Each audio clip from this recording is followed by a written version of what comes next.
Those of us who have struggled or are struggling with emotional eating are all too familiar with guilt. Many people feel strong feelings of guilt after emotionally eating, especially when eating foods that are considered to be bad foods like chips or chocolate. I remember this feeling well.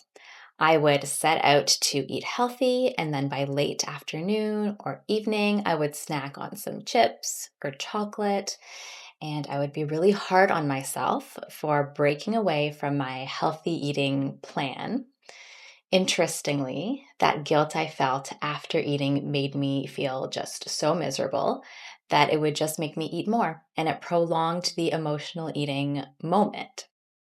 And that phenomenon is what I want to talk about today: the link between guilt and emotional eating, and how letting go of guilt is an important strategy for overcoming emotional eating. I'm a naturopathic doctor practicing in Ontario, Canada, and I have a passion for all things mental health, including emotional eating.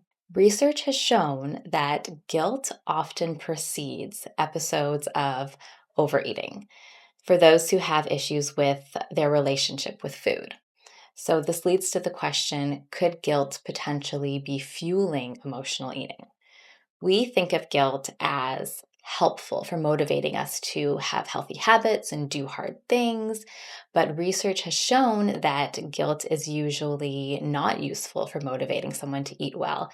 It tends to have the opposite effect.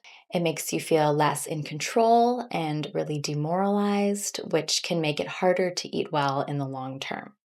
Imagine this scenario. It's a Friday evening and you're done work for the week. You're craving something fun, even though maybe you just had a protein bar, so you're not that hungry. So you pour a bowl of chips and you eat it. And then you move on with your life. You don't ruminate over the chips. You don't berate yourself for eating them.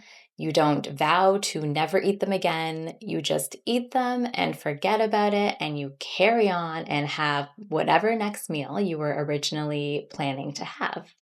This no guilt scenario is much healthier than the scenario I mentioned earlier. So, eating the junk food, feeling really guilty, drowning in negative emotions, and just eating more junk food to soothe those emotions.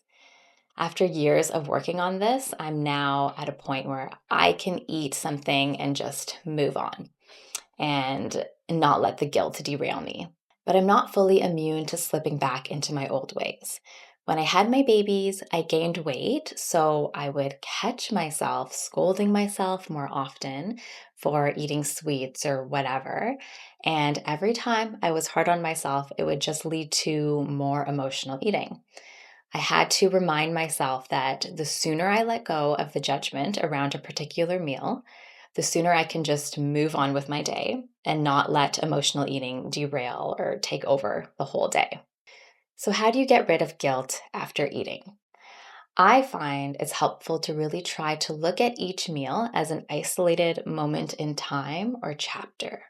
Sure, this meal might not have been the most nutritionally perfect meal, but when the meal is over, we can close the chapter on it, not think about it, and walk into the next chapter or next meal with a clear mind. Self compassion is also really important for combating guilt. There are a lot of great experts in this field, such as Kristen Neff, with really good resources online. One of my favorite self compassion tools is acknowledging common humanity. We're all human. We all experience negative emotions and the desire to comfort those emotions with food. We've all done that to some extent. And I'm not bad or broken or weak or disgusting for having a moment of emotional eating, and neither are you.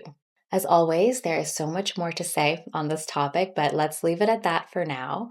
If you're interested in more videos about managing emotional eating, subscribe to my channel because I will be posting a lot more on this topic.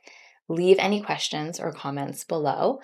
And remember, this information is for your education and empowerment only. It's not meant to replace medical advice.